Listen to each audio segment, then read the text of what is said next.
Well, I think there are people that are willing to walk a line. Just as I think there are people that are still not even complying with securities laws when they invite people in to aggregate money, when a large chunk of the people that are venturing together are passive and only have an expectation of a return. They've essentially been sold a security, and therefore you need an exemption or you need to be regulated, directly by the SEC. So thinking about this a little bit more, at the end of the day, what is really different between the co-GP structure where you have 12 co-GPs, capital raisers raising for the same deal, and then you restructure it as they each have their own fund and they're cutting a check? There are some structural differences, but at the end of the day, are there, what really are the differences?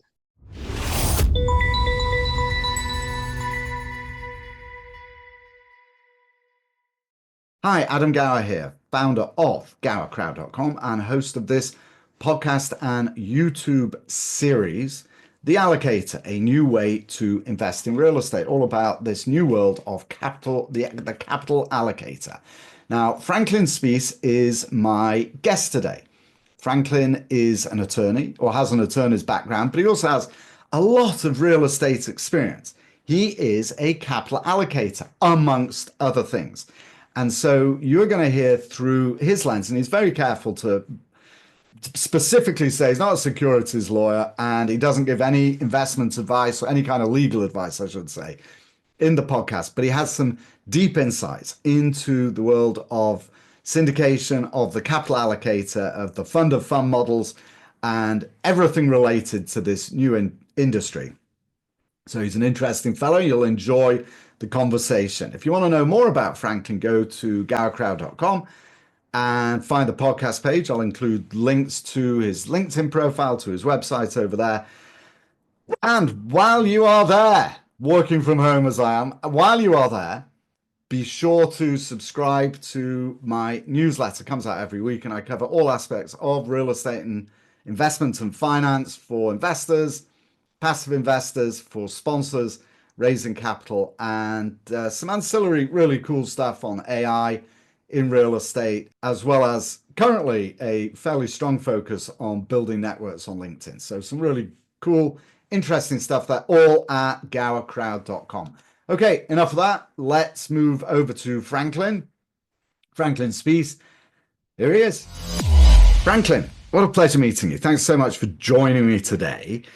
Let's start at the very top. As you know, I'm interested in learning as much as possible as I can about the capital allocator model in real estate syndications, or in real estate, commercial real estate. So let's start with this at the very top. In that context, what do you do for a living? And how do you make money? Okay. Well, this sort of leads me towards the allocator role that I have. But backing up, I started in the area of law. So I came out of college and went to law school down in San Diego. And when I exited that, similar to you, my world has been around real estate my entire life. And so even in college, I was an RA. So I met my wife in college. We were RAs in college together. And then when we went down to San Diego, my grandparents owned some real estate and they had us manage an apartment complex, and moved into some condo conversions, and worked at a law firm doing some municipal law and real estate law. Quickly realized I didn't want to be in a law firm for the rest of my life, and I got a broker's license and went out and did some land use entitlement work, and that really led me towards some other entitlement work with commercial companies, large retailers like Home Depots and Walmarts. We did a lot of site development on the western states. Again, all within the world of real estate. We started a property management company in San Diego, and then I shifted back to where I live, where I grew up, which is in Central California in the Clovis, Fresno area, Fresno County, and went and worked at the city as a city planner, as a planning manager for about 6 years, working on that you side went of to the counter. dark side. Yes. Well, I had to, keep your enemies close, right? So then when I was there, my wife here, as she had young children, we started a property management company, and that started to grow organically. And then eventually I stepped out of the city, went back to practicing some law, became a VP of a firm, and then the management company continued to grow. And that sort of leads us up to, when you reach a certain part in your career and you've got some excess income and you want to start investing that and growing long-term wealth. Well, where am I putting my dollars is really where it starts, right? That's where the alignment is and all this stuff related to an allocator, I believe. And so we bought our, single family homes and duplexes and fourplexes and some various smaller properties. And then you just start to compare returns. And then you look at the S&P, you look at traditional investments. And there came a point at which I said, you know what? I've got multiple people coming to me because I was a broker as well. So I've got management clients, a whole bunch of management clients. So I manage a portfolio of properties here in Fresno County. And they were saying, hey, can you help me either sell this asset or acquire a new asset? I want to grow my portfolio. And so absolutely, I would do that. And but then you start to compare those returns and how active those investments are to a commercial investment in a scaled up larger complex. And maybe that's a handful of people joint venturing and buying a 8-plex or a 16-plex or a 40-plex. You see where that goes. Well, I had another colleague of mine here locally who had a lot more horsepower than I did. And I said, hey, why don't we, go after a 50 or 80 unit building and raise some capital, family and friends, and then let's put some money into it. And basically, I was thinking that I'm inventing the value add model, which has been around forever. Don't you just love that? Suddenly had original thought and then discovered everybody's been doing it for generations. Yeah, that's right. And they were in the affordable housing space, and they had done a bunch of LIHTC stuff, thousands of units, the generation before him. And so he thought, hey, this is great, get us into the private market side. Let's do it. And so we started hunting for 50 or 80 unit apartment complex. And lo and behold, the best thing that came across our desk was a $46 million, 450 door portfolio in the valley here, all within like 45 minutes of our house. And it was like a $12 to $13 million raise. And for whatever reason, we said, let's do it. So that put us in a fundraising mode, and we're syndicating capital. And of course, that's the intro to securities laws and operating agreements and lenders and everything, and going hard, $500,000 in 30 days and $500,000 more in 60 days. Long story short, we ended up partnering with not only the management company, but institutional dollars who came in, and we raised the money, and that was a home run. So that was 2017, 18 that we acquired it. And you didn't have to be brilliant to get in the market at that point for it to just skyrocket, right? It was a grand slam. I mean, for me, it was, 8, 9, 10xing dollars over the next, 5 years, maybe to never be seen again. It was amazing. It was an amazing way to start, but that spurred off a couple of different things. And that was a group that I helped to form, which is called Ideal Capital. And that's here locally, and they're still going, and they're pushing $2 billion under management. And so ultimately what I did is I sort of pulled back because I still was practicing some law. We have a property management company, and we're managing larger properties as well, 150 units, 100 units, 96 units. And so I've got all these hats that I'm wearing, and I'm realizing that in this allocator space, I am better as a partner in a deal, having been a property manager, having been a real estate attorney, having invested in my own properties, and all these different hats come together. And so I found myself to sort of have this competitive, call it a niche or advantage, is I can add value to a team, but I don't want to start up my own, becoming a lead sponsor or an operator, right?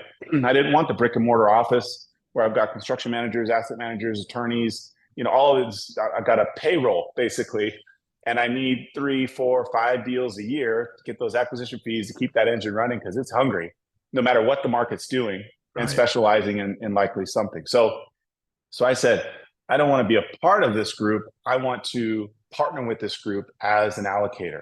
So whether that be a co-GP, a co-sponsor, creating my own fund, But I also then started building these relationships with other sponsors across the country in other geographies with different profiles as far as companies, different scales, and and that allowed me to really find and build relationships with the best sponsors across the country, and then cherry pick their best deals based on my timing. Okay, And so, so let's drill down on that a little bit. sure, First of all, let me back up to this idea of co-GP. So now we've stepped into the capital allocator world. You've got a lot of experience. You've got some hands-on experience, which is unusual, frankly, in that world. And you find a sponsor. We'll talk about that in a second. But let's talk about the structure. So, what is the relationship? What is the legal relationship that you have with a sponsor when you when your role is to bring capital to them? What does that look like? What are the different options that yeah, you might have?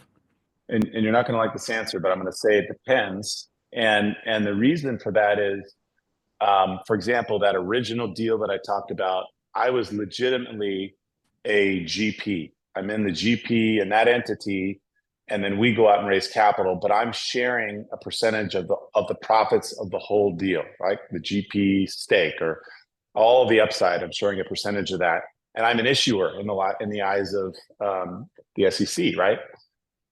Now you can step back from that and become, other people would call it a co-GP, and that was blurry. It's been blurry over the last handful of years, Hasn't maybe it? even That's more. exactly Yeah. what I'm asking. And by the way, when you say it depends, trust me, I know exactly what Yes. you're talking about. I was Yeah. so that Yeah. this is the puzzle I'm trying to unwrap here. So go on. That's right. That's right. And to preface all this, although I'm an attorney, I'm not your attorney, listener, and I'm also not a securities attorney Okay, or a so tax that is attorney. very important because Yeah. securities is a very sophisticated, Yeah. very specialized area, but you know enough Yes. by now Yes. already Okay. to know what you're So talking about. to stay out of trouble, I think. Yes.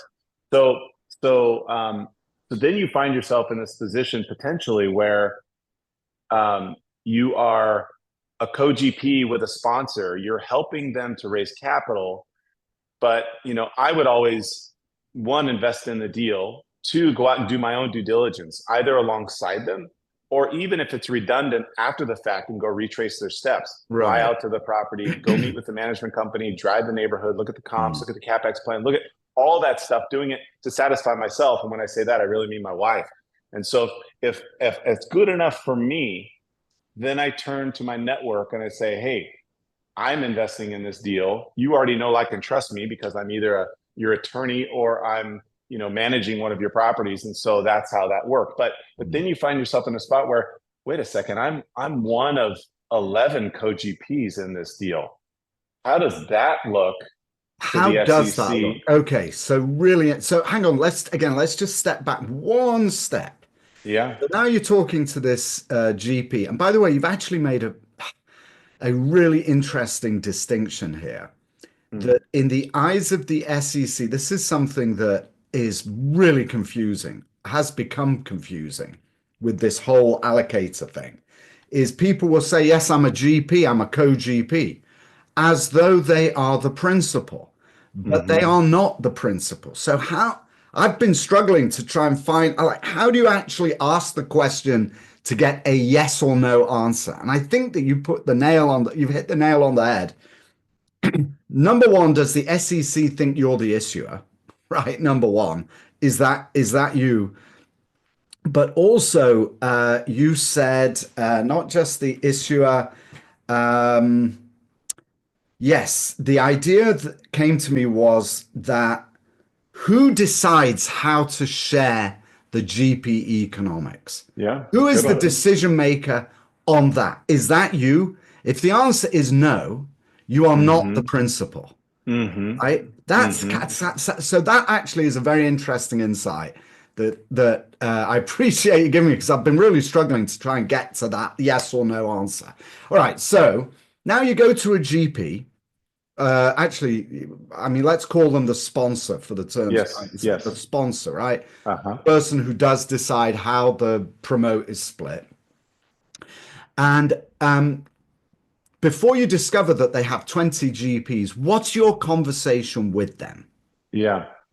Well, it typically starts. with the relationship that I have with the sponsor, and then the deal that comes across my desk, and then um, once you have a relationship with them, they're contacting you typically saying, "Hey, we've got another deal," and then you go in and you deep dive. They usually send you a data room. I'm going to get beyond the due diligence. What I'm Okay, asking, so what? okay, So you've got a deal, and you're going to bring some capital. Let's call it, for argument's sake, $50 million deal, $20 million total raise, and you're able to bring, like, how much would be an average yeah, raise for you on a yeah. deal? Call it a couple So million two to 3 million, million. million. Yep, How yeah. much? So yeah, call it 2 million. 2 million. So you go to me, so I can bring you 2 million, but you ask them, uh, okay, your deal is a 70 over an 8, for argument's sake, right? 70% split to an 8% over an 8% pref, and they may have some other tiers. What you're going to say to them is, I'm going to bring you 2 million, not 50,000, which is your Right, minimum. right. What terms can you offer me? I'm putting words into your mouth, but that's what I'm Yeah, getting. What's your yeah, conversation, and what kind of structures have you seen? yeah. And I will say multiple structures depending upon the sponsor, and depending upon their level of comfort with their interpretation or their attorney's interpretation of the SEC laws, and broker dealer and compensation being correlated to how much you raise. um, at what point do you have that conversation? Is there a formal calculation, or is it a general understanding, or do they group it within? Yeah, maybe I tell them, I think I'm going to bring $1 million to $2 million to you, and then I'm also going to be doing these things too, which is, again, being part of the due diligence or being on asset management calls going forward, and so you package all that together. And is it a side letter that comes in on the deal? Is it a co-GP where you're actually a member of that LLC, or is it something else, some iteration of that, or maybe it's a boost in the returns that are on my money that's invested in the deal? And then, are you participating in the acquisition fee, the asset management fee, the disposition fee? There's a refi fee. There's I mean, where are you participating? And that's all over the board, right? It just Mm, really depends. So then you kind of step back to that and you say, well, what is a general expectation of what I believe the effort that I'm putting in and the value that I'm adding to the team? What is worth my time, rather than let them sort of dictate what it is. I have to predetermine that, and then that's how I basically approach that. And it's somewhat negotiable, but pretty much you see in every syndication, a sponsor will generally allocate about 30% of their GP upside going towards folks that are going to come in and help them to raise capital, amongst other things, let's say, right. right? And Okay. then But the that's amongst, divided. Yeah. Mm-hmm. sorry, Franklin, I Yeah. didn't mean to cut you off. No, no, go for it. Keep going. Keep I'm going. not Cut going me to off. apologize. Sorry, I didn't mean to cut you off, but I did. Um, so right. So again, being cynical, actually, Mm, mm. a little bit. So the what else are you going to provide bit to this party in return for your co-GP Yeah. position? Yeah. Is largely an accommodation of SEC regulations, isn't it? I know you're not a securities attorney. So I would say it can be on some, it can be on some that it's not. I'll give you two examples. There was a deal that I raised for where they were a very well-established sponsor. They're very present in one particular market in the South, and one specific type of, value add multifamily in this region, and they're vertically integrated, and they've done this, and this is just like a rinse and repeat thing, and they're really good at what they do, and they've got a great track record. Well, those guys need me less, let's just say, right? Then I'll take another example where here locally, about 40 minutes north of me in a small city, I partner with a couple of other, a GP, and I came on as a co-GP, and they needed some additional Ah, capacity. So we right. we are actually doing a new construction in industrial multi-bay, right? So I was Mm. involved early as a part of the acquisition. reviewing the purchase agreement. I was involved early as I did the actual land use entitlements and taking the site plan review to the city to get it approved by the planning commission. I reviewed construction contracts. We were there and seeing the construction going up, and there was reviewing the lease and all the way up through the financing. And we're still through that. Now we're at 95% Okay, so occupancy. that's clearly, where you are. You're clearly active. But in this example that you gave me of Yeah. a shop where you went in to a sponsor and there's 20 co-GPs. So obviously there's something else going on there. But the relationship that you have with the sponsor, but also it would be for your 2 million, back to this example, your 2 million or 10% of the 20 million that's being raised, this would you would cut preferential terms, right? So instead of a 70 over an 8, for example, you might negotiate 80 over a 10, for example.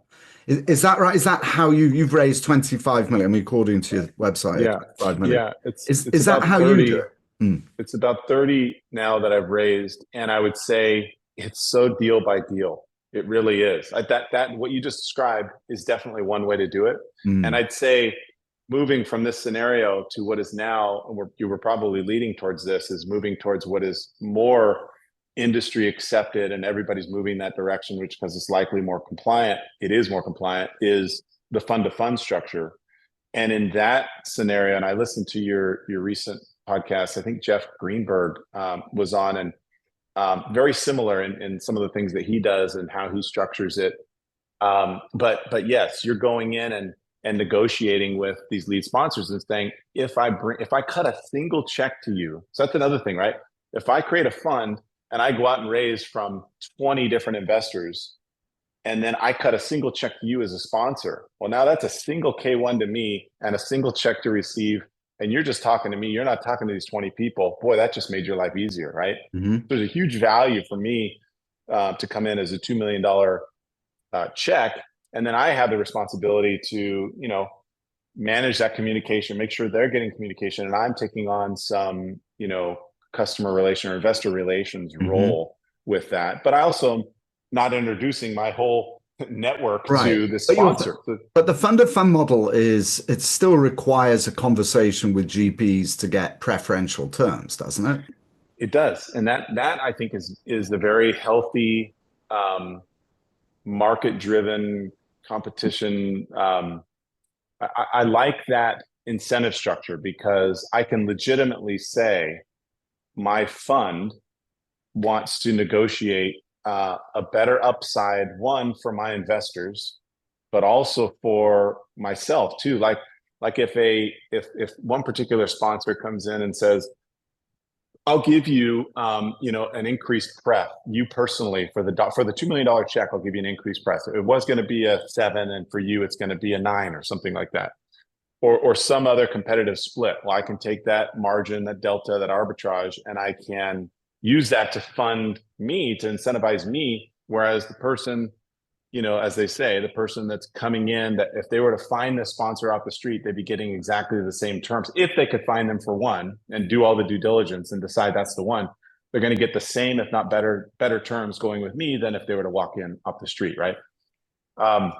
So are those structures that you've done? Is that how you've done it then with your 30 million that you've raised? Is that where you've negotiated preferential terms and then what? You either pass that straight through to investors, presumably not, or you harvest it for your own compensation, or you split it somehow. So how typically do you do it? I would say all of those are options that we have done and I have done, depending. And I think it will continue to change. Now, think about this too. There's only so many fees that you can charge. Slap a name on it, put a timing on it, wherever it is, on a deal soup to nut, there's only so many fees that are tolerable by the investor, right? And so I think that's one way to look at it too, is that there's a reasonableness standard in the fees that they are expecting to get. There's a reasonableness standard that my fund is going to be feed by the lead sponsor. And the investor certainly doesn't want to feel the double ding of fees up the chain, right?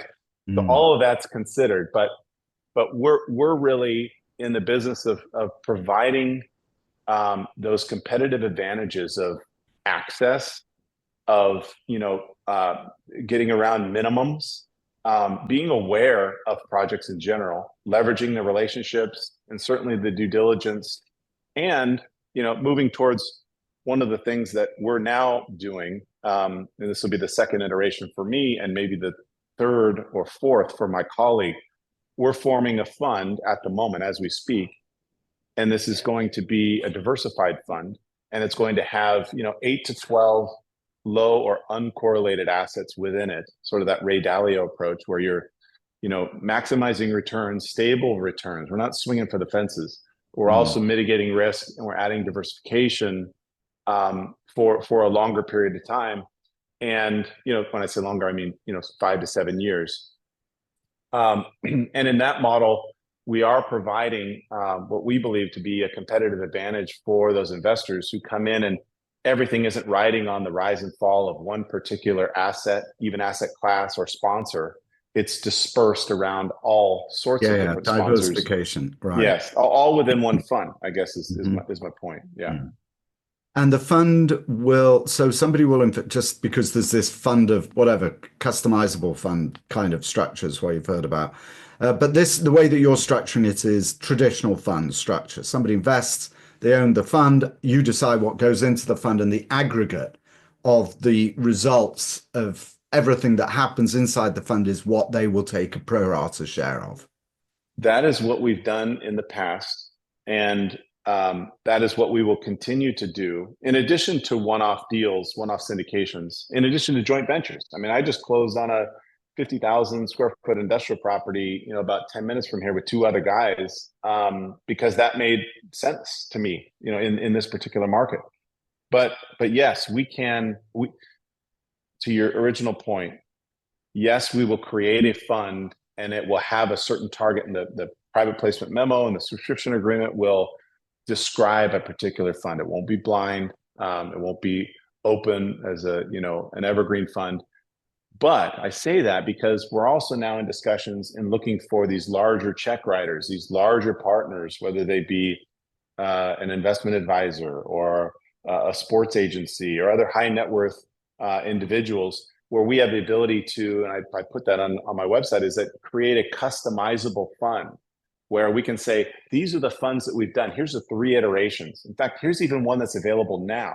But if there's something that your particular group is looking to emphasize more, whether that be cash flow or a shorter illiquidity period or tax mitigation or one particular asset class or trying to avoid a particular type of asset class, we can create a white glove or a customized model for them.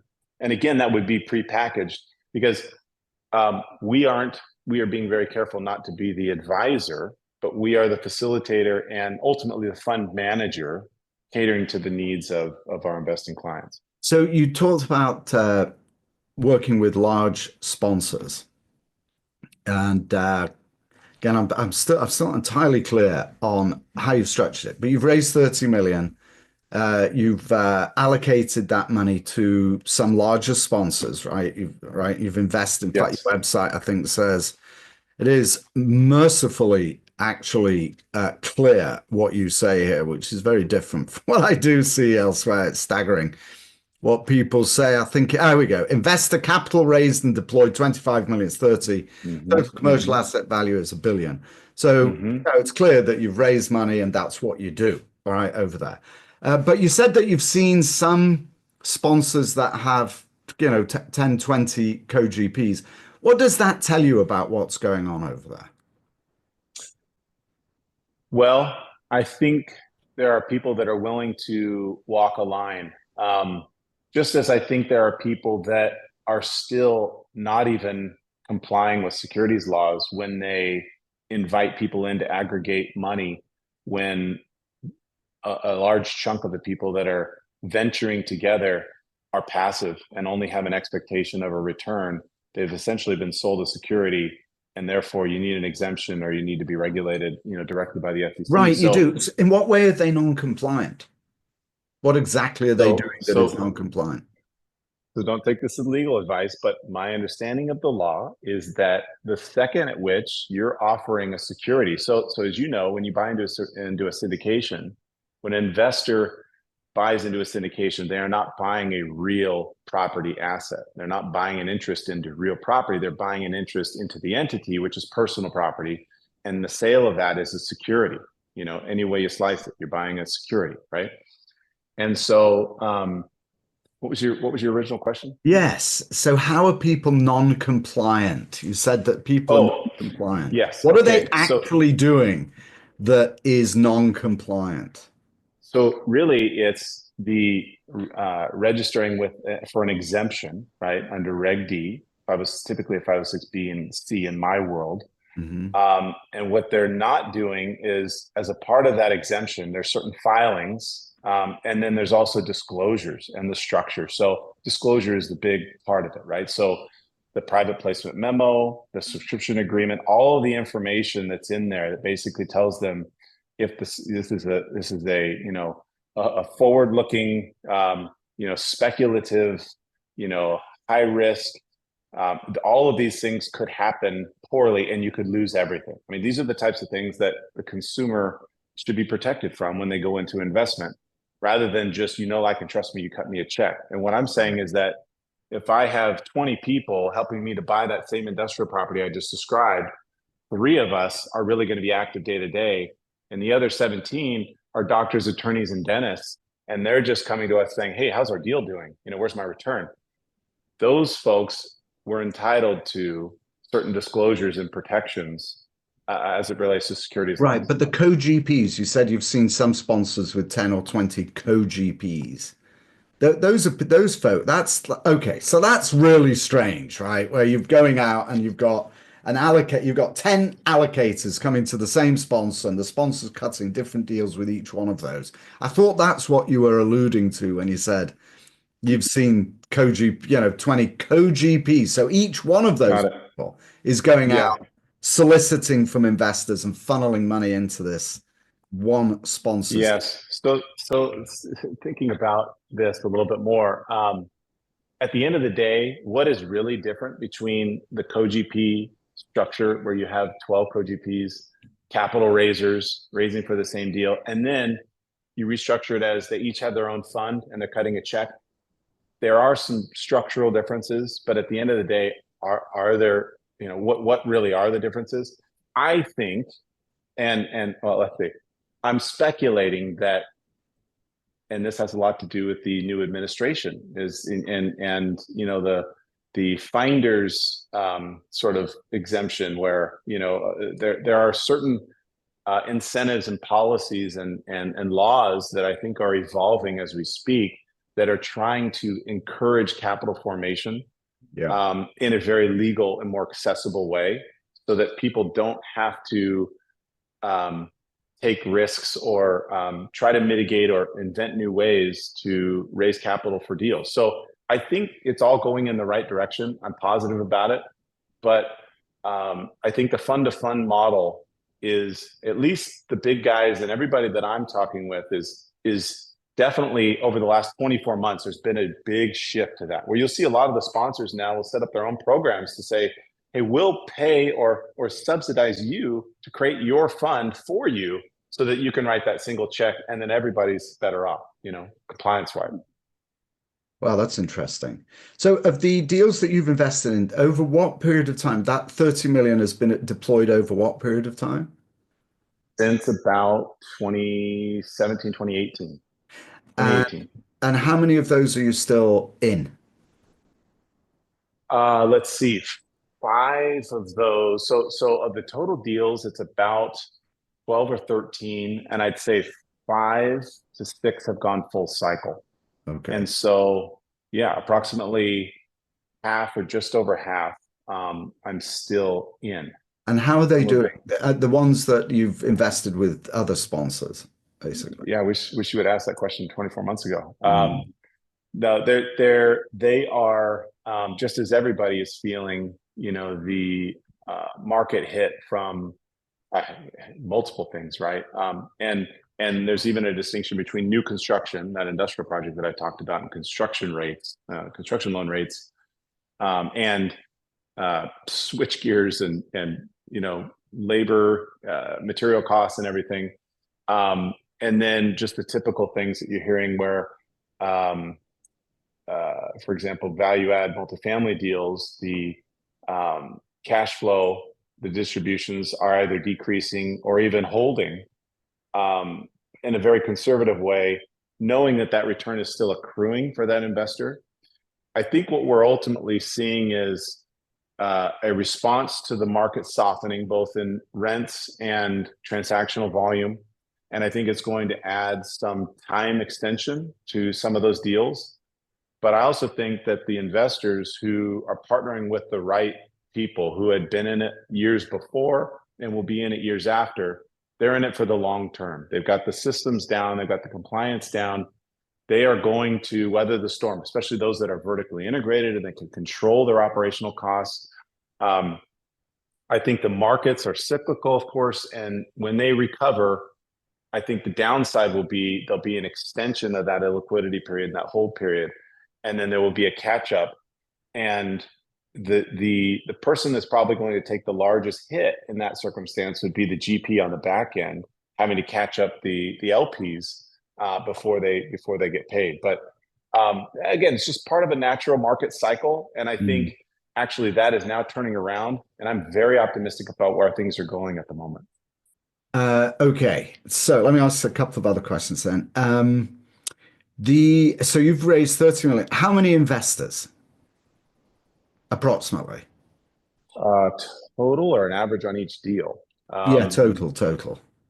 So total, and this sort of gets me to a thought I wanted to bring up with you and your listeners but Sure. I would say on any given deal, if I raise, like I raised 5.5 million on a deal, and that was about 25 investors.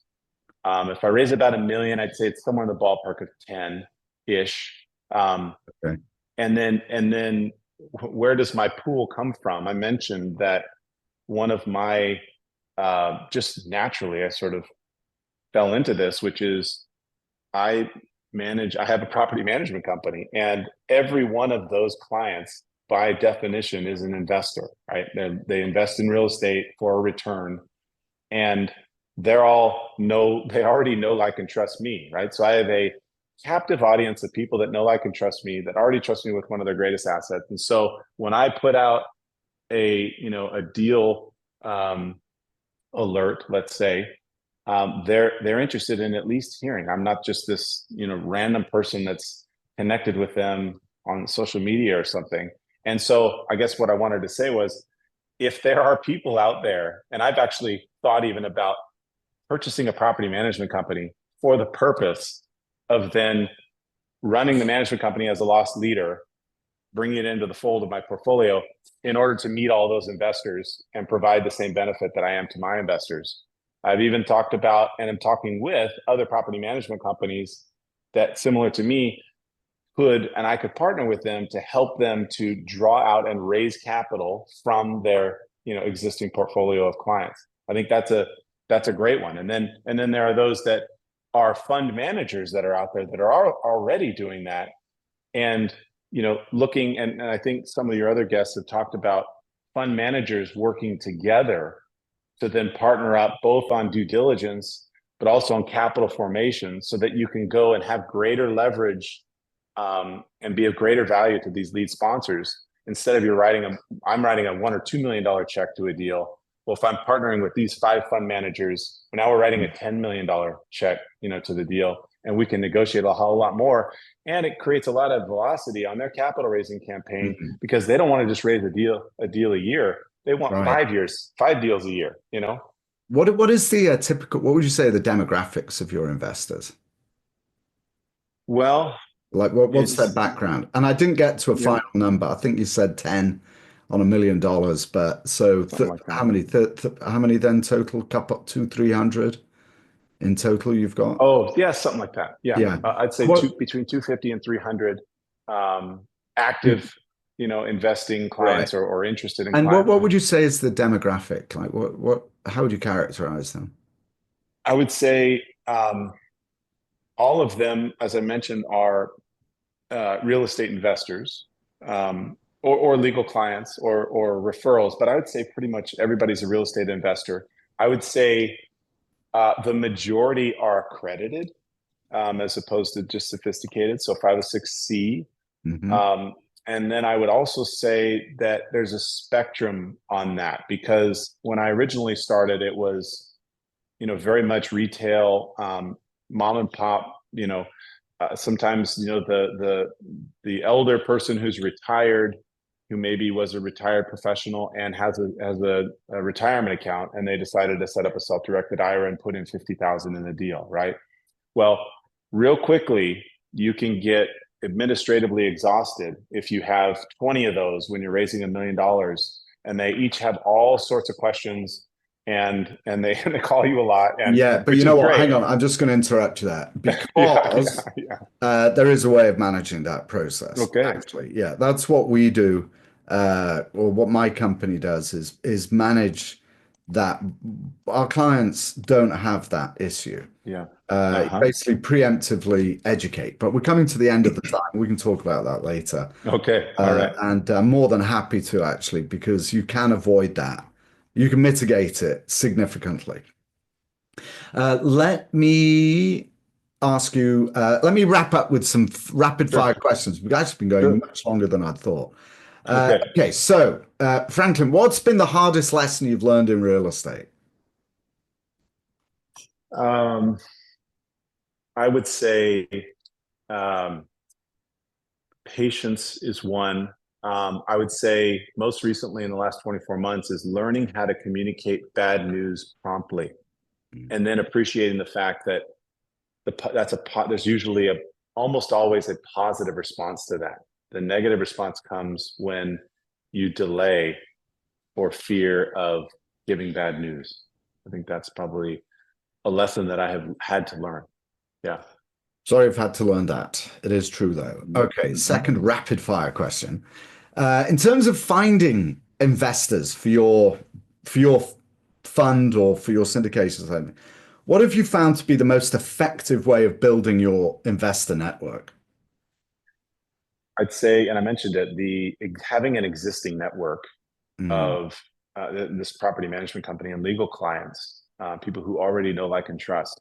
I probably would, I know I would not have been as successful and may not have even stayed in the industry if I had to start from scratch by doing drip campaigns and trying to self promote. And that isn't so much my nature. I love the fact that I am working with people that I already know, and so really my network is growing through referrals through people that I already know. So that's my answer. third of five, almost done. If you could go back in time, Franklin, to before you started allocating, what advice would you give yourself? Mm, mm. Um, I would probably I would have started going to conferences sooner. Um, One in particular, the best ever, which in my world, it's sort of the uh, for me, it's sort of the epicenter of everybody that is like-minded in my world. And so you go and you get energy from other people, and you hear about the latest trends, and it sort of broadens your perspective on tools that are available, legal folks that are out there to help, and then making relationships with sponsors. So I started by looking at one sponsor, and then over time, I naturally shifted into multiple. So maybe accelerating that process some, but there's not a whole lot that I would change. I'm not in a hurry, and I'm not trying to build a $2 billion portfolio or Mm. become a lead sponsor. I have three kids that are all teenagers. I travel in sports all the time. I've got flexibility with a laptop and a cell phone. I could do all my business in a bathroom stall, is what I always tell people. I mean, I like that. I want to Mm. preserve that and keep doing that, and scale gradually over time with mitigated risk. Okay, last two questions. What's the biggest misconception about the capital allocator model or business? I think I'll go back to the issue of patience. When you go into these deals, I think that the unsavvy or the new greener investor is focusing more on the returns rather than the long-term wealth growth.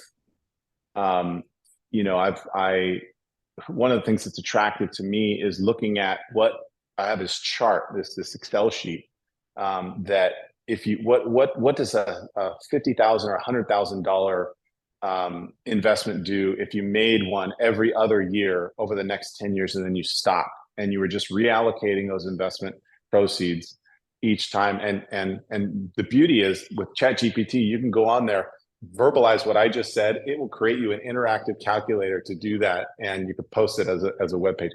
So I'd say patience in knowing that illiquidity should be 5 to 7 to 10 years, on these deals, and that's what you want, assuming your capital is working harder for you there than even if you got it back and had to pay taxes and redeploy it somewhere else. All right, last question. Advice to somebody thinking about becoming a capital allocator or fund of fund manager, whatever you want to call it. What advice would you? Yeah, it's interesting. We are actually in the process of attracting and even converting some existing investors of ours to be capital allocators, because everybody's got a network and everybody's sharing investment advice. This is an industry, as you've heard over and over. It's abundance mindset of abundance rather than scarcity, right? So I truly believe that we all get farther together, and it's not competitive in nature. I come from the brokerage and the legal world where it's all territorial. It's my commission or it's my client. It's adversarial. This is very much open-handed. And hey, if you want to come raise $2 million and couple it with our $4 million, and then we go get a couple other guys, we as a group can get so much farther together. Let me help you set up your own fund of fund. Let me help you give you the emails that we use in order to cultivate your investor client and then ultimately make the introduction. And we share in the profits because there's always another deal. So that's what I love about the industry. Fascinating. Franklin Spees, founder of IWF, investwithfranklin.com. Thank you for joining me on the podcast today. Appreciate it, Adam. Good to be here. All right, that was Franklin Spees of Invest with Franklin, IWF.com or investwithfranklin.com. Thanks for joining me today. I really enjoyed meeting you. I enjoyed our pre-post conversations and also, of course, recording the podcast with you that we just shared. And thank you to dear viewers. Appreciate you joining us today. And if you have not yet done so, please go to gowercrowd.com, find the podcast page for Franklin for this episode to get more information on Franklin and his website and his LinkedIn page. And also, please subscribe to the newsletter there. It's totally free.